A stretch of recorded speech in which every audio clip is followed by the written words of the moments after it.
Okay, shout out to John C. I did see this. This was on my list. I'm trying to get caught up, folks. So, suspects wanted in deadly shooting. Look on the screen. Look on the screen. Yep, young, dangerous Dusties. One of them has turned himself in. Look how young they are. Sad. So, they've got these two young Dusties as suspects in the murder of a 27-year-old man. I remember seeing a similar case. It wasn't these two, a different case. And I was in a setting of people and it was on my phone. And someone's like, "What are you looking at?" And I showed it and I said, "Oh my gosh." I was like, "Where did it go wrong?" And, and I'm referring to how did it get to this point where you're out of control? You cannot control your anger. Who in the heck is raising you? And you resort to violence. And the person looked at me and said, "They were born." And I thought that was kind of cool, for like young people. I was like, "Ooh, wow." I'm sorry to me like that. I'm thinking like, what led to this here? What happened in their lives to get to this point? But then when you put yourself in the victim's shoes, their loved ones, and the pain and the anguish that they cause, the statement doesn't seem so horrible after all. So let's look at this clip. Fair use. They're going to have the girlfriend here. People think, I've heard someone say, "Oh, it's the way you grew up is how you think." Okay, but right is right. I think some people need to stop having children. If you're not prepared because to put the time in, you just can't put them here and say, "Okay, I'm going to work and, eat, sleep. And, you better go to school and get some good grades." It takes a lot. If we're not in a situation, men and women, where we can really try to build a family and be there and instill values, do society a favor and rethink that birth control. Please do. It can save lives. And I think at some point when they're very minor, some of these parents, some of these victims, if you're listening, my apologies. Let's go ahead and see what these parents have. Let's do an assets check. How to do an assets check and sue the heck out of them. Because you put them, if they've killed someone or committed a heinous crime, do an assets check and lawyer up. See what the options are. Time to do an assets check. If they've committed a horrible crime like killing someone or robbery, even stealing a car, things like that, find out as much as you can instead of letting the police do the work. Yeah, let the cops do that. I say it's time to be proactive. Where do they live? Are they on the state? I'm speaking in general, not just these. So I'm speaking in general. Then it's time to go ahead and call that welfare office and say, "Oh yes, I'm a victim of these two individuals. The parents are so and so and so and so, or whoever the mom or dad is, whoever the guardian is, ad litem, or the managing conservator on the court papers, whatever it is." Contact them and let the state know, "Here's what's happened, and they have done this, and they reside at this address. I believe they might be on some kind of assistance. And I want to see what I can do to hold the parents accountable." Let the states know about it. Maybe nothing will happen. Hey, give it a try. Maybe it's time, we have a lot of time on our hands, especially these Dusties. Do something constructive. Raise your kids, or guess what? Make sure you don't have them. When I hear these men complain about, "Oh, I'm on child support," it's a two-way street, bro. It's on both of y'all. But it's time to be proactive. So when these youngsters are doing things, killing people shooting, they're stealing, breaking in houses, stealing cars. If go ahead and do an assets check if you can. Sue the parents if you can. Lawyer up. See if that's a possibility. That's what I would do. If they're on any kind of state program, find out who they are and contact the state and call whenever you get a chance.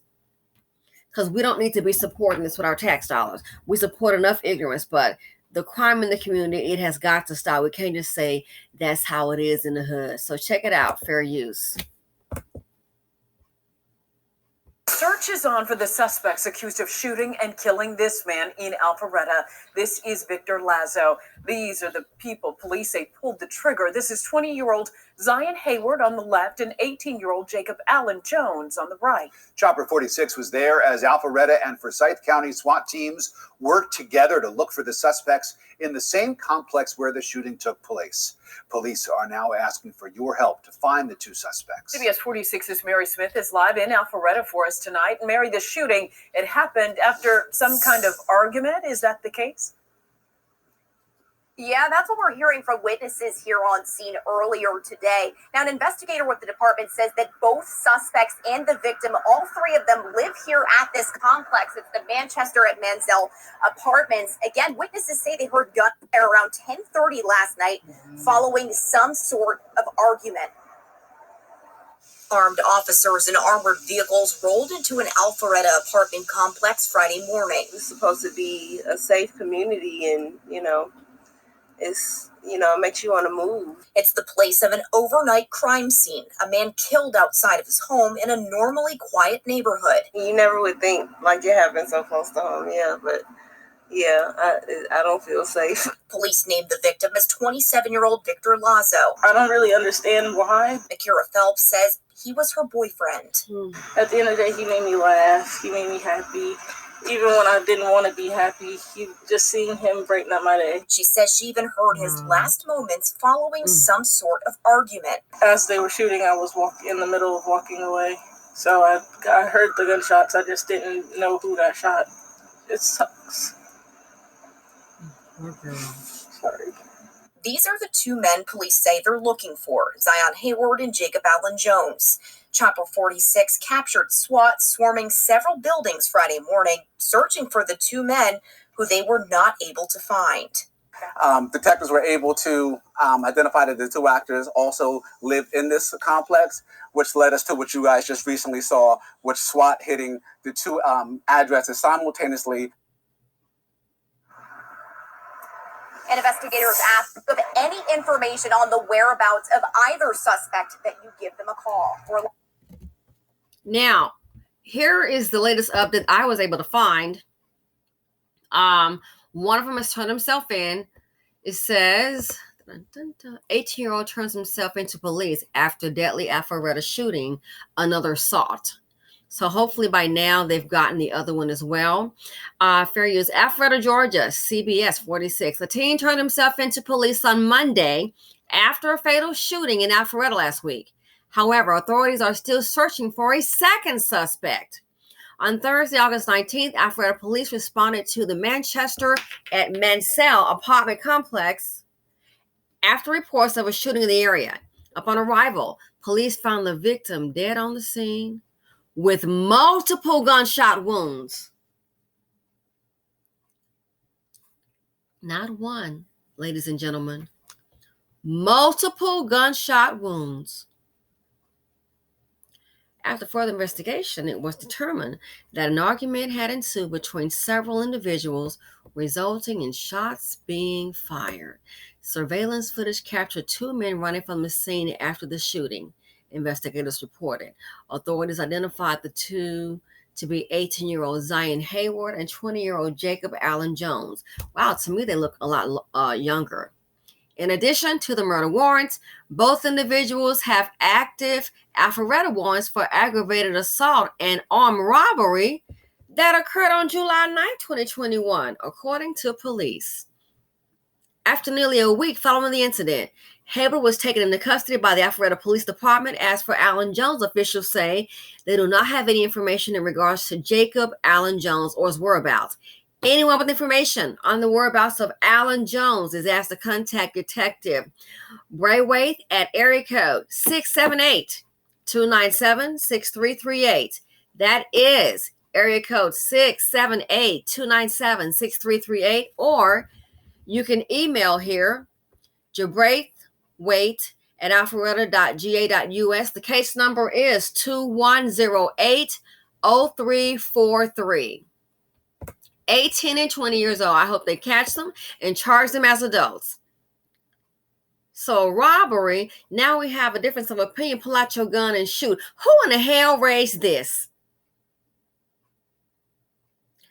These Dusties, I tell you, the mammies that have them, the derelict father, And the mothers that raise him like this here, if you're looking the other way and he's doing dirt, you're just as guilty because this is your seed. The father, well, I didn't raise mine, wasn't there. That's the problem. He's not off the hook either. Who's to feel so entitled, a difference of opinion, you're going to pull out your gun. So do you see why these fools will never get anywhere in life? What are you going to do when you have a business meeting and there's a change, or you could be selling real estate, anything, have clients, and the person decides to back out? I'm going to go get my gun. Are you serious, fool? But we're going to see when they lock them up, 18 and 20. We're going to see when they throw you in that tank if you're going to have that gun. Oh, yeah, the boy's going to be waiting on you. You're going to be in for some action. It may not be the kind you want. A lot of times it's not optional. And that's what blows my mind. Who didn't get the memo? You keep acting crazy and violent. It'll catch up with you. When you're locked up, you're not going to have your gun on you. You like violence? In that prison, you're going to have plenty of it. And you think running to the guard is an option, it's not. I've heard of 2 cases, and one person I knew, her son was on this level, if not a little worse. It came down to it, him and his little crew. He was down there. He hadn't even got to the prison yet. It was just to jail. And he was down there just crying. Oh, he just crying and sobbing. And here she is. I didn't go see my son because I don't want to see him like that. What's happened to him? I don't want to see him like that. Look what he did. And once I started checking into it, I didn't tell her about it. What was happening to him in that prison, in that jail? That's the same thing he was doing to those women in front of their children. Oh, but now it's some flip the script on you. What fool don't learn? Do you need to go look at, what is this stuff called, Oz? So I'm thinking it's something you like. You like Boz, like living like a caged animal, and you might like Oz. I'm starting to think that's what it is. And you're trying to keep your separate life in the street. You don't want to do that, so you want to go where it's safe. You can do that. That's got to be it. It's like it's a race. It's either that or you just self-hating and just stupid. I have no sympathy for them. If they never come out, give them 50 years, I have no sympathy. I'm not trying to hear about, oh, we got to give them a chance, rehabilitate. Yeah, a lot of people gave them a chance. Some of them came out during this COVID, and they have other victims. So this here, people, when these things happen, I say try to stay on them. Again, assets check on the parents. So these are adults here. I would still try to do a little checking and try to put the heat on them where they reside, the family. Put the heat on them. Turn them into the state. Hopefully, if they're getting any kind of help, turn them into the state. Turn that help off. Because you'll be supporting this here when they're incarcerated. And sometimes, in some cases, we've been supporting this since day one. You know what I'm referring to, the state in some cases. With all the violence, you wonder why nobody's coming to the BC to build. So some will, but I mean like serious money. The research has been done. It's not worth it. They're not worth it. And you want to talk about gentrification? This on the screen plays a part of it, and it's one of the conversations that we don't want to have. Those are the things we don't want to talk about because it comes to accountability. Rest in peace to the victim. Now I see why some people, and I've heard this and I thought that was kind of racist. They see them and keep on going, don't even want to be around them. Oh, I don't want to go there. It's just a bad rap. Well, not everybody's there bad. You get it. Hell, why take a chance? But this on the screen, they are young and dumb. Young, dumb, and dusty. So people stay safe. The holidays here. I hope you can have a safe day. I'm quite sure I see in Chicago, they're already shooting and killing already. It's unbelievable. So stay safe. These stories here, we're here to have the conversation. Okay? We're here to have the conversation. Our thoughts go out to the victims. But this here, something's going to have to give. If not, they'll just have to just lock them all up. Stiffer punishments. And you want to defund the police. I tell you what, Look at this man's family and his girlfriend, the victim. Yeah, for those who want to defund the police, you can't defund the police because guess what? This on the screen is why you need them. Defund the police, this behavior like this here, that's being alleged and reported, this is why you need them. So defund them, even though there are some good and bad ones. There are some bad ones in a bunch, you betcha. But see, this on the screen is why you can't. Because when they defund them, the heathens, the ones committing the crimes, they just go wild, go buck wild. So this on the screen, given the allegations, that's why you can't defund the police. It'll get worse. Thanks for watching. Feel free to comment, like, subscribe, and share, and I'm out. Please stay safe.